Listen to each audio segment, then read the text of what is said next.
Hussein di atas pengkisahan latar belakang mengapa berlakunya bom Mali. Tuan-tuan yang dirahmati oleh Allah sekalian, rejim umat Islam di seluruh dunia, mereka tidak mengambil iktibar daripada peristiwa yang berlaku, sama ada di Talang Sari ataupun di Tanjung Priok ataupun 2 tahun yang lepas di Pakistan. Sebuah madrasah, sebuah sekolah agama yang dipimpin Maulana Abdul Rashid dan dikepung. Maulana Abdul Rashid dan anak muridnya pelajar-pelajar ditembak, tuan-tuan sekalian. Sama, kalau kita baca kisah macam Mali, ditembak dengan gas pembenih mata. Akhir lepaskan tembakan bertubi-tubi yang telah mensyahidkan tuan guru dan juga para pelajar di Lal Mosque atau Masjid Merah di Pakistan. Tuan-tuan sama kita, Datuk Haji Mahfuz Ahmad, semasa berlakunya peristiwa Mali merupakan ketua Dewan Pemuda PAS Pulau Pinang, merangkap Esko Dewan Pemuda PAS Pusat. Beliau juga tahanan ASA dalam operasi Lalang pada tahun 1987. Oleh kerana masa tidak begitu mengizinkan kita, tuan-tuan sekalian, saya mempersilakan Datuk Haji Mahfuz Ahmad naik ke tempat untuk terus memeriahkan pentas pidato memperingati Mali pada malam ini. Takbir! Assalamualaikum warahmatullahi wabarakatuh. Bismillahirrahmanirrahim. Alhamdulillahirabbil alamin. Wassalatu wassalamu ala sayyidina Muhammad wa ala alihi wa sahbihi ajma'in. Yang mulia Saudara Pengurusi, Saudara Ustaz Ridwan Mahno selaku Esko Dewan Pemuda PAS Pusat, yang berhormat Datuk Seri Tuan Guru Haji Abdul Hadi Awang, Presiden Parti Islam Malaysia PAS,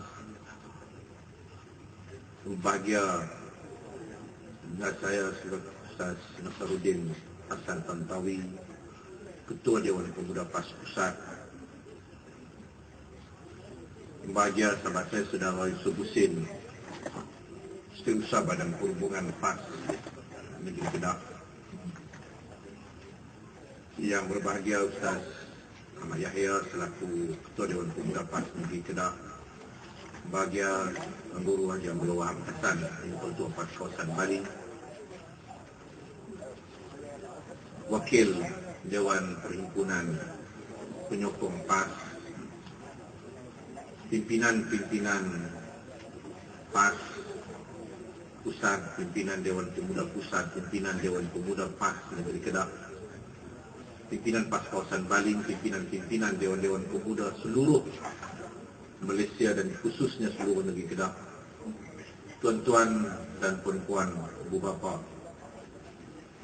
anak-anak Mali, anak-anak syuhada, keluarga-keluarga syuhada, muslimin dan muslimat yang dihormati sekalian.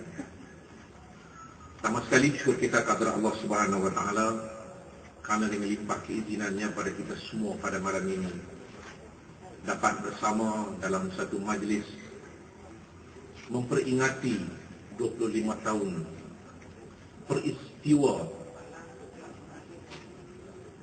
pembunuhan, kezaliman, kekejaman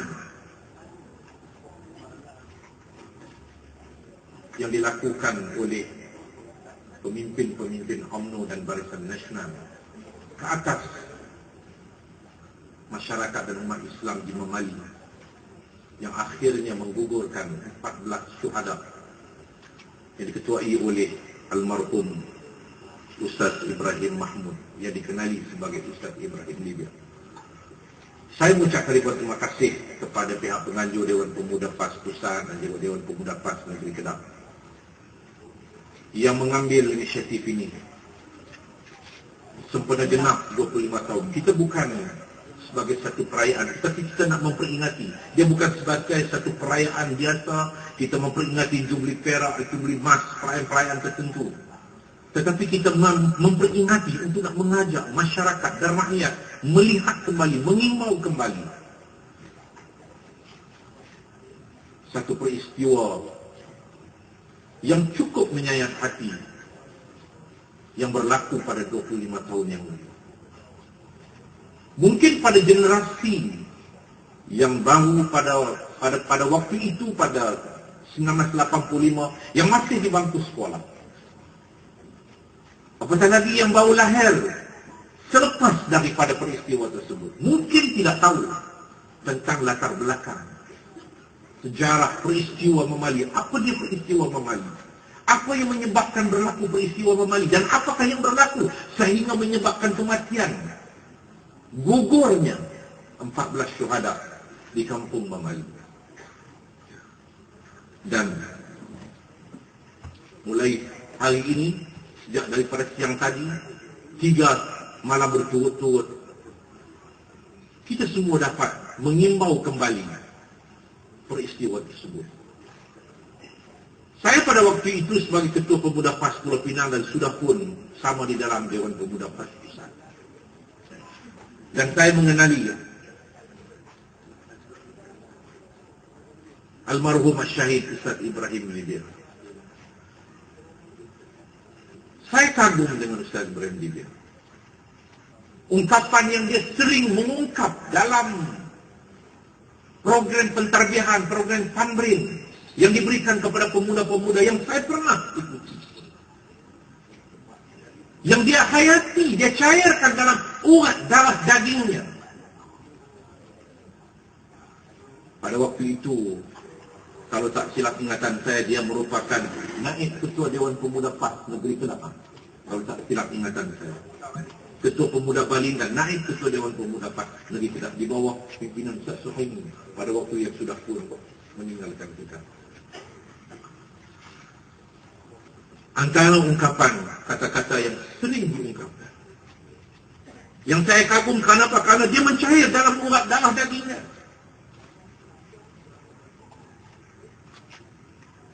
Daripada hidup bercerminkan bangkai, biarlah mati bergalang tanah. Inilah yang dia telah terjemahkan dalam hidup dia untuk dia persembahkan kepada Allah Subhanahu wa Ta'ala. Betapa kecintaan dia kepada Islam, betapa dia tidak ada bertolak ansur dengan persoalan kezaliman yang dilakukan oleh penzalim-penzalim. Dia sering mengungkap dalam ucapan-ucapan beliau untuk mewujudkan, untuk mengajak masyarakat dan umat, khususnya di kalangan anak-anak muda, untuk menjiwai perjuangan Islam pada waktu itu. Beliau juga terus mengatakan bahawa, wahai syabab, jangan sekali-kali kamu memalingkan tumit kamu ke hadapan.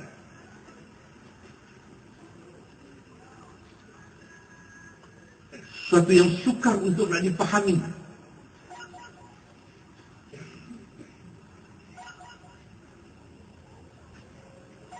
Satu yang sukar untuk nak dipahami. Jangan kamu palingkan tumit kamu ke hadapan. Jangan kamu biarkan tumit kamu mengambil alih hujung jari kamu, hujung jari kaki kamu. Bermakna bahawa kata-kata itu menggambarkan bahawa jangan sekali-kali lari daripada perjuangan. Fitrahnya hujung jari kaki pasti berada di hadapan untuk kita marah terus ke hadapan, untuk meluncur perjuangan yang lebih baik untuk masa depan Islam. Tumit pasti berada di belakang. Kalau tumit mengambil hujung jari kaki, itu bermakna bahawa kita sudah berpusing dan berpatah balik untuk lari daripada perjuangan. Kita lihat bahawa almarhum membuktikan kata-katanya. Dan saya percaya bahawa inilah yang harus dilihat oleh anak-anak muda yang ada pada hari ini. Anak-anak muda yang berusia antara 25 hingga 40 tahun.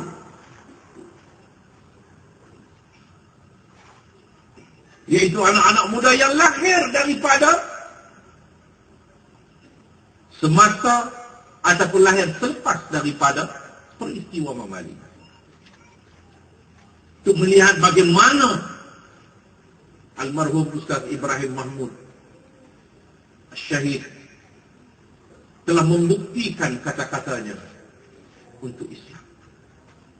Dia mempersembahkan sesuatu yang baik, sesuatu yang dia paling sayang dalam hidupnya. 25 tahun pada malam ini genap kita rayakan bertepatan dengan suasana Hari Raya Kurban. Peristiwa yang telah ditunjukkan oleh manusia 3 beranak. Nabi Allah Ibrahim, Nabi Allah Ismail, dan Siti Hajar. Yang telah memberikan, yang telah mempersembahkan kepada Allah sesuatu yang paling mereka sayang dalam hidup mereka. Bagi pasangan Ibrahim, Nabi Ibrahim dan Siti Hajar, sudah tentulah yang paling mereka sayang ialah anak mereka. Sekian lama Nabi Allah Ibrahim berkahwin dengan Siti Sarah tidak mendapat anak. Tiba-tiba bila berkahwin dengan Siti Hajar, Allah Subhanahu wa taala menganugerahkan kepada baginda seorang anak, yaitu Nabi Allah Ismail. Tiba-tiba diperintah untuk disembelih. Sebagai tanda kecintaan dan kesetiaan keimanan mereka kepada Allah, mereka mempersembahkan sesuatu yang terbaik, yang paling mereka sayang dalam hidup mereka, yaitu anak. Nabi Allah Ismail, seorang remaja belia pada waktu itu, memberikan sesuatu yang paling dia sayang dalam hidupnya, yaitulah usia muda. Yang paling dia sayang ialah usia muda dia, usia remaja dia, usia belia dia. Ya sudah tentu kalau kepada anak-anak muda yang ada pada hari ini, mereka ingin hidup lebih lama untuk menikmati, mengecapi keindahan dunia. Tapi Nabi Allah Ismail rela dan rela untuk memberikan sesuatu yang paling berharga dalam hidup dia, yaitulah usia muda dia, nyawa dia, untuk diberikan kepada Allah Subhanahu wa taala. Ustaz Ibrahim Mahmud dan anak-anak muridnya juga telah membuktikan kehidupan yang paling mereka sayang, mereka berikan untuk Allah Subhanahu wa taala. Kehidupan dunia yang mereka sayang seperti mana kita sayang kepada kehidupan dunia ini. Tetapi mereka telah memberikan, mempersembahkan sesuatu yang bernilai dan berharga dalam kehidupan ini. Untuk Allah Subhanahu wa taala, untuk Islam.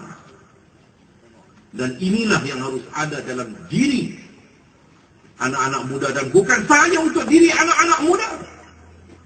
Karena sebahagian daripada yang bersama dengan Ustaz Ibrahim Bibi itu juga ada terdiri daripada orang-orang yang sudah lanjut usia mereka pada waktu itu. Dan kita semua sebagai umat Islam seharusnya memperlihatkan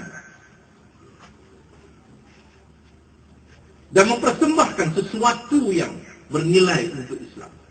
Masa yang paling kita sayang, kehidupan yang berharga di atas dunia ini, semua itu seharusnya kita persembahkan untuk Allah Subhanahu wa taala.